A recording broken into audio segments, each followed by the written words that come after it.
Bonjour à toutes et à tous. Nous sommes donc aujourd'hui le mardi 2 janvier de cette année 2020 qui a été, bien sûr, comme chaque année, célébrée en grande pompe. Et je voudrais justement à cette occasion faire un petit enseignement sur la signification de ce qu'on appelle le Nouvel An, la fête du Nouvel An. Tout comme nous avons fêté le 25 décembre dernier la fête de la Nativité, mais qui en réalité n'est pas du tout le jour de la Nativité, et ça je vais vous l'expliquer pourquoi. Et donc ce Nouvel An, pourquoi? Quelle est sa signification?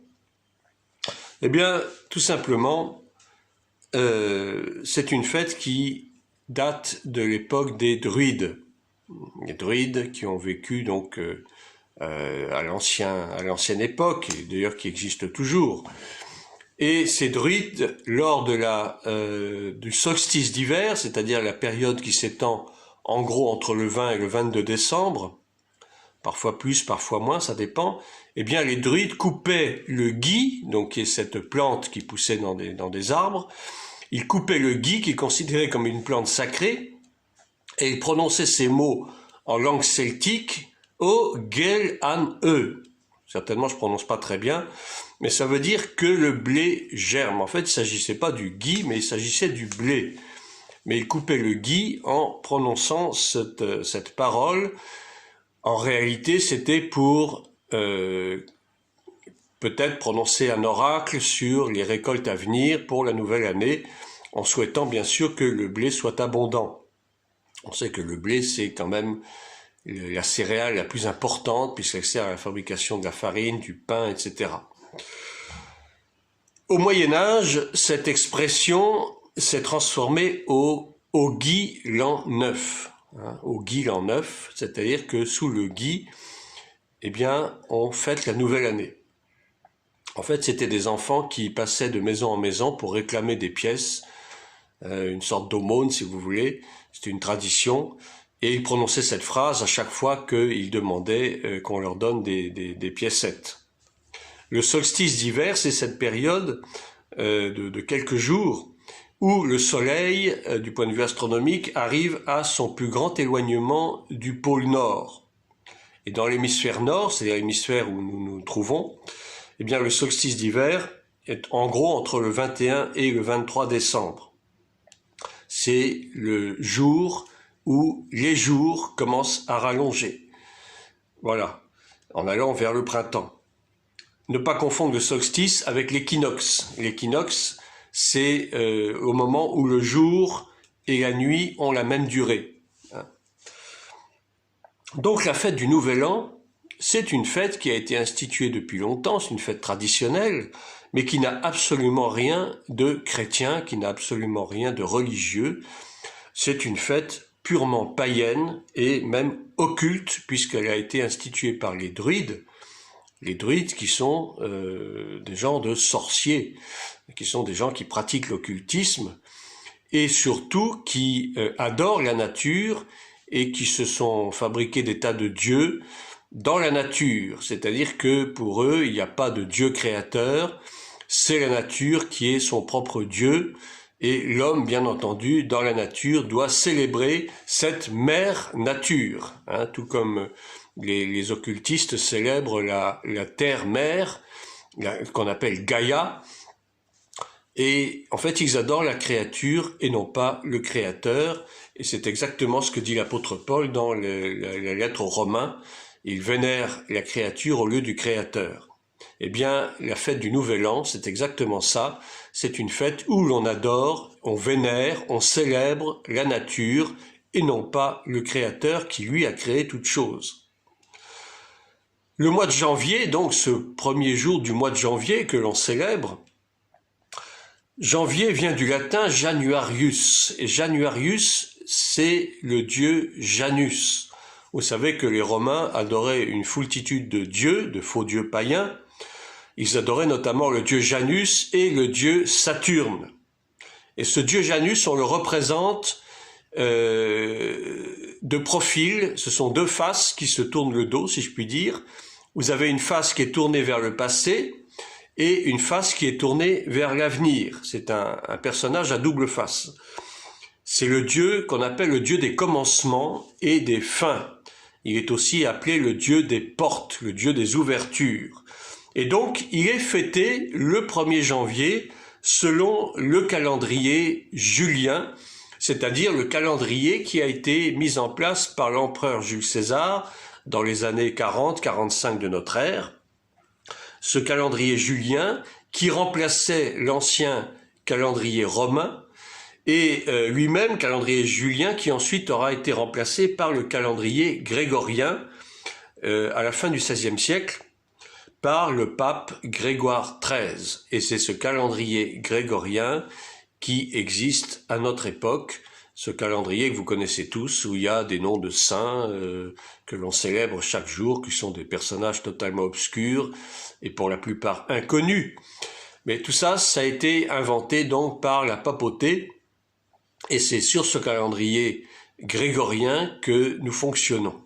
C'est un calendrier solaire et non pas un calendrier lunaire comme est le calendrier hébraïque, donc utilisé par les Juifs.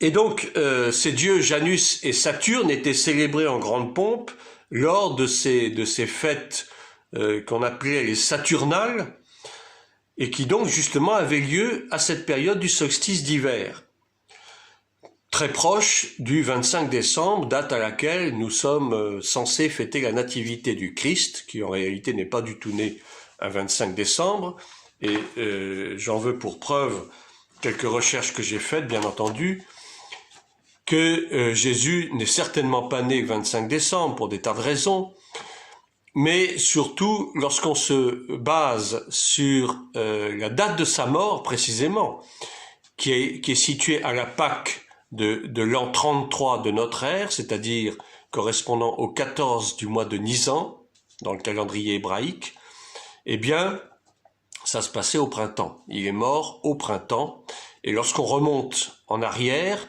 eh bien, et qu'on savait qu'il avait à peu près 30 ans lorsqu'il a commencé son ministère, ce ministère qui a duré lui-même 3 ans et demi, eh bien, on en déduit que Jésus est né plutôt au début de l'automne de l'an 2 de notre ère, et non pas de l'an 0, et donc ce serait début septembre, et non pas ou plutôt entre le 1er et le 15 septembre, et non pas du tout au 25 décembre. Pourquoi donc le 25 décembre a été choisi? Eh bien, il a été choisi pour christianiser, entre guillemets, la vieille fête romaine du soleil qu'on appelait la Solis Invictus, c'est-à-dire la fête du soleil invaincu, qui était donc célébrée en plein cœur de l'hiver lors de cette période du solstice. D'autres pensent qu'on a cherché à donner une fête soi-disant donc chrétienne pour attirer le plus possible les foules qui étaient engluées dans le paganisme, pour les attirer dans le christianisme. Dans le calendrier hébraïque, le Nouvel An se passe pas du tout le 1er janvier, mais il se passe à Rosh Hashanah, qu'on appelle également Yom Teruah, c'est-à-dire le jour de la sonnerie, ou le souvenir de la sonnerie, qui est dans la tradition rabbinique le jour du jugement de l'humanité, qui correspond effectivement au commencement de la nouvelle année civile, selon leur calendrier. Eh bien, en 2019, Rosh Hashanah a eu lieu entre le 29 septembre et le soir du 1er octobre 2019. Et c'est à cette occasion qu'on sonne le shofar, la corne de bélier donc, d'où ce nom de souvenir de la sonnerie. Et cette période inaugure en fait 10 jours de pénitence, de repentance, dans l'attente du jour de Yom Kippour, c'est-à-dire le jour des expiations. Donc vous voyez, déjà il y a une différence entre notre calendrier grégorien qui fête la nouvelle année au 1er janvier, qui est une fête absolument pas religieuse ni même chrétienne, et le calendrier hébraïque qui lui fait commencer l'année civile en septembre, mais qui est une fête religieuse selon la tradition rabbinique. C'est qu'il y a quand même une sacrée différence entre nos fêtes à nous qui sont des fêtes purement païennes et les fêtes qui sont célébrées par le peuple juif qui sont basés sur l'écriture, qui sont basés sur la loi, sur la Torah, et qui ont donc une nette connotation spirituelle que nous n'avons pas. Alors je voudrais, pour continuer, vous lire le premier chapitre du livre de l'Ecclésiaste, et je vais vous faire un tout petit commentaire, justement, par rapport à cette fête du 1er janvier, de ce nouvel an, qui est sacro-saint dans notre monde. Parole de l'Ecclésiaste, fils de David, roi de Jérusalem. Il s'agit bien donc de Salomon. Vanité des vanités, dit l'Ecclésiaste, vanité des vanités, tout est vanité. Quel avantage revient-il à l'homme de toute la peine qu'il se donne sous le soleil? Une génération s'en va, une autre vient, et la terre subsiste toujours. Le soleil se lève, le soleil se couche, il soupire après le lieu d'où il se lève de nouveau. Le vent se dirige vers le midi, tourne vers le nord, puis il tourne encore et reprend les mêmes circuits. Tous les fleuves vont à la mer, et la mer n'est point remplie. Ils continuent à aller vers le lieu où ils se dirigent. Toutes choses sont en travail au-delà de ce qu'on peut dire. L'œil ne se rassasie pas de voir, et l'oreille ne se lasse pas d'entendre. Ce qui a été, c'est ce qui sera. Et ce qui s'est fait, c'est ce qui se fera. Il n'y a rien de nouveau sous le soleil. S'il est une chose dont on dise « vois ceci, c'est nouveau », cette chose existait déjà dans les siècles qui nous ont précédés. On ne se souvient pas de ce qui est ancien, et ce qui arrivera dans la suite ne laissera pas de souvenir chez ceux qui vivront plus tard. Voilà, ce texte me semble vraiment intéressant parce que ça illustre un petit peu mon propos par rapport à cette fête du Nouvel An, qui n'a aucun sens en elle-même, parce qu'effectivement, si l'on lit bien la parole de Dieu, on n'a pas de distinction à faire entre les jours. C'est ce que dit Romains au chapitre 14, que je vous lis. Romains chapitre 14, au verset 5, « Tel fait une distinction entre les jours, tel autre les estime tous égaux, que chacun ait en son esprit une pleine conviction. Celui qui distingue entre les jours agit ainsi pour le Seigneur. Celui qui mange, c'est pour le Seigneur qu'il mange, car il rend grâce à Dieu. Celui qui ne mange pas, c'est pour le Seigneur qu'il ne mange pas, il rend grâce à Dieu. » Vous voyez que, du point de vue biblique, du point de vue scripturaire, il n'y a aucune raison de faire de distinction entre les jours. Le 1er janvier, c'est le 1er janvier, c'est le premier jour de notre calendrier grégorien, qui inaugure effectivement une nouvelle année selon notre calendrier grégorien, mais ça n'a aucun fondement biblique, ça n'a absolument rien de chrétien. Je voudrais qu'une fois pour toutes, on se mette bien ça dans la tête. Pas plus que le 25 décembre n'est le jour de la nativité, c'est une date qui a été inventée de toutes pièces, et bibliquement rien n'explique et rien ne confirme que cette date est vraiment la date de la nativité. Comme je vous l'ai dit tout à l'heure, il est très plus que probable que Jésus soit né plus tôt, entre le 1er et disons le 20 septembre. Et c'est à cette époque-là que commence le calendrier hébraïque selon la loi, selon la Torah, selon les fêtes de l'Éternel. Alors que nous dit l'Ecclésiaste ici? Eh bien, il nous dit tout simplement que le monde ne change pas. Que nous soyons au 1er janvier, que nous soyons au 25 février, que nous soyons au 31 mars, que nous soyons au 25 décembre, le monde ne change pas. Une génération s'en va, une autre vient, et la terre subsiste toujours. Voyez, on peut bien fêter en grande pompe le 1er janvier, ça ne va rien y changer. Le monde continuera d'évoluer, et d'ailleurs le monde continuera à aller de plus en plus mal, malheureusement, c'est ce que je suis obligé de dire. On se souhaite de bons vœux, de bonne santé, de prospérité, de tout ce que vous voulez. Mais tout ça n'a aucun sens, n'a aucun fondement. Parce que de toute façon, les choses n'iront pas en s'améliorant. Il y aura toujours autant de conflits sociaux, il y aura toujours autant de scandales politico-financiers, il y aura toujours autant de guerres, il y aura toujours autant de révoltes, il y aura toujours autant de terrorisme malheureusement, et les choses iront en empirant, parce que la paix n'est pas pour ce monde. La paix n'est pas pour nous, et la paix ne sera pas dans les années qui vont venir. Le monde ira de plus en plus mal, et qu'on se souhaite de bons vœux ne changera rien à l'affaire, parce que le monde continuera à aller comme il doit aller. Le vent se dirige vers le midi, tourne vers le nord, puis il tourne encore et reprend les mêmes circuits. Tous les fleuves vont à la mer, et la mer n'est point remplie. Vous voyez, l'Ecclésiaste ici base son propos sur la création. Dieu a créé les choses selon un certain ordre, parce que lui-même, Dieu est un Dieu d'ordre. Il a créé les choses pour que les choses aillent toujours selon l'ordre que lui-même a établi depuis les temps anciens. Et il n'y a aucune raison pour que les choses changent, pour que les choses aillent dans un autre sens. Il n'y a aucune raison que le soleil se lève à l'ouest et se couche à l'est. Il s'est toujours levé à l'est et toujours couché à l'ouest. Il n'y a aucune raison pour que le septentrion se trouve au sud et que le sud se trouve au nord. Non, les pôles ont été fabriqués, les méridiens ont été faits, les latitudes et les longitudes ne vont pas changer. Donc qu'on soit au 1er janvier ou au 31 décembre ne change strictement rien à l'affaire, et on aura beau se souhaiter de bons vœux, eh bien ça ne changera rien à la marche du monde, parce que celui qui mène le monde, c'est celui qui a créé le monde. C'est le maître du monde, c'est Yahweh Adonai Elohim qui a créé les choses selon un ordre que lui-même a établi, et que l'on fasse les choses d'une certaine manière ou d'une autre ne changera rien à l'affaire. Ce qui a été, c'est ce qui sera. Et ce qui s'est fait, c'est ce qui se fera. Il n'y a rien de nouveau sous le soleil. Alors pourquoi pensons-nous que l'année qui vient sera nouvelle? Elle n'aura rien de nouveau. Les choses continueront à aller dans leur train. Le monde continuera à évoluer d'une façon mauvaise. Mais alors, qu'est-ce que nous allons faire, nous? Quel est notre rôle à nous en tant que croyants, en tant que chrétiens?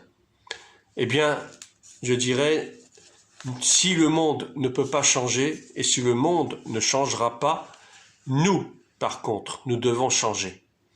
Et ce n'est pas à cause du 1er janvier que nous allons changer, mais notre changement doit être permanent. On n'a pas de date fixe pour changer. La conversion n'arrive pas à une date fixe. Le fait de changer de mentalité n'appelle pas à être à une date fixe. Nous avons tout le temps pour changer, nous avons toute la vie pour changer. Encore faut-il que nous le fassions. Et ce n'est pas parce que nous fêtons le 1er janvier que notre vie va changer pour autant. Donc je voudrais que chacun comprenne et médite un petit peu ces quelques paroles qui font que, en fait, si le monde ne change pas, nous devons changer pour donner une espérance au monde. C'est-à-dire que nous devons être la lumière du monde. Nous devons montrer au monde que si le monde lui-même ne change pas et s'il va dans des directions qui sont de plus en plus mauvaises, eh bien, nous, en tant que croyants, en tant que disciples de Christ, nous devons de changer, quel que soit le moment, quelle que soit la période, pour montrer au monde qu'il y a une façon de vivre qui n'est pas celle du monde précisément. Et si nous ne fêtons pas le 25 décembre, si nous ne fêtons pas le 1er janvier, c'est parce que pour nous, ça n'a aucun fondement du point de vue de notre foi chrétienne. Tout ce que nous devons demander à Dieu en ces périodes, c'est de nous donner la sagesse. C'est la sagesse qui doit diriger ce monde. Le monde est en pleine déroute parce que le monde ignore ce qu'est la véritable sagesse. Le monde fonctionne selon la sagesse des hommes, qui est une folie pour Dieu. Or, la véritable sagesse, c'est la sagesse qui vient d'en haut. Ce n'est pas celle qui vient d'en bas. Ce n'est pas une sagesse terrestre qui est diabolique. La philosophie, la sociologie, tout ça, c'est bien beau, mais ça n'a absolument rien de divin.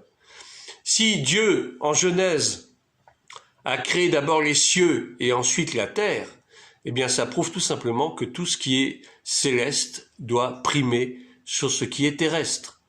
Et nous-mêmes qui nous disons disciples de Christ, nous devons d'abord rechercher les choses d'en haut, ce qui est de l'origine céleste, et non pas nous attacher aux choses du bas, qui sont des choses terrestres.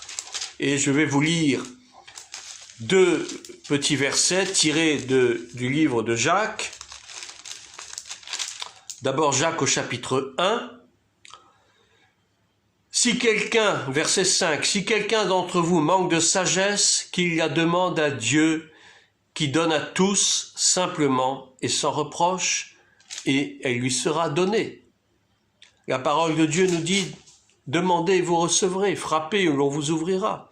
Si vous avez besoin de sagesse, eh bien demandez à Dieu de vous accorder cette sagesse.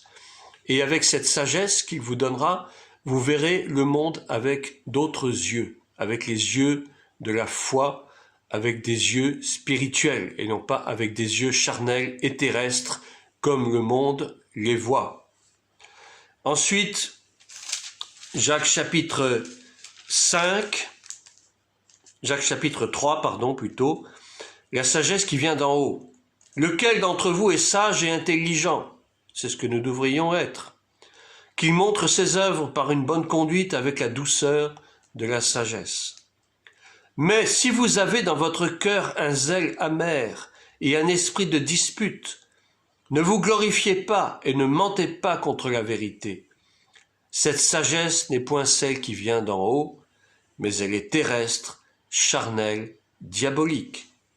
Car là où il y a un zèle amer et un esprit de dispute, et c'est ce qu'il y a dans le monde actuellement, il y a du désordre et toutes sortes de mauvaises actions. Et notre monde est guidé justement par une sagesse terrestre, qui est une sagesse diabolique, qui est une sagesse d'en bas, qui amène quoi? Eh bien, qui amène les disputes, qui amène les querelles, qui amène les divisions, qui amène la haine, qui amène les guerres, le terrorisme et tout ça. Mais nous, qui nous disons disciples de Christ, et je terminerai avec ça, ne nous glorifions pas de ces choses, évitons de célébrer ces fêtes qui sont des fêtes purement mondaines et qui font appel à la sagesse terrestre, à la sagesse qui vient d'en bas.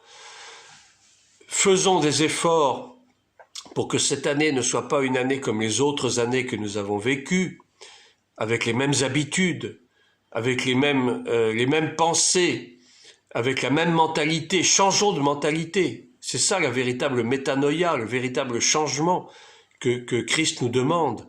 C'est de changer de mentalité. Arrêtons de nous complaire dans les choses de ce monde. Arrêtons de nous complaire dans ce que le monde aime. Nous ne sommes pas du monde. C'est vrai, nous vivons dans le monde, mais nous ne sommes pas du monde. Nous sommes de Dieu. Nous sommes de Christ. Et notre espérance, elle est là. Cessons de nous conformer à ce siècle présent, comme le dit Romain une fois de plus. Ne nous conformons pas au siècle présent, mais offrons-nous comme des sacrifices vivants, agréables à Dieu, ce qui sera de notre part un culte raisonnable. Donc voilà, pour conclure, pour revenir sur ce 1er janvier, je vous souhaite simplement de renouveler votre intelligence. Je vous souhaite simplement, et c'est mon vœu le plus cher, que nous changions de mentalité. Christ est à la porte, Christ est proche. Les événements mondiaux nous le montrent, les prophéties continuent de plus belle à se réaliser jour après jour, semaine après semaine, mois après mois, et nous devons absolument rompre avec nos habitudes anciennes. Le monde continuera à évoluer selon son train qui lui est propre. Et ce n'est pas d'avoir fêté le 1er janvier qui changera quoi que ce soit à l'avenir de ce monde. Ce monde doit passer, Christ doit revenir, nous prendre avec lui si nous avons cette foi et cette espérance. Et la véritable paix, elle n'est pas pour aujourd'hui, elle n'est pas non plus pour demain. Voilà, que Dieu vous bénisse et à une prochaine fois.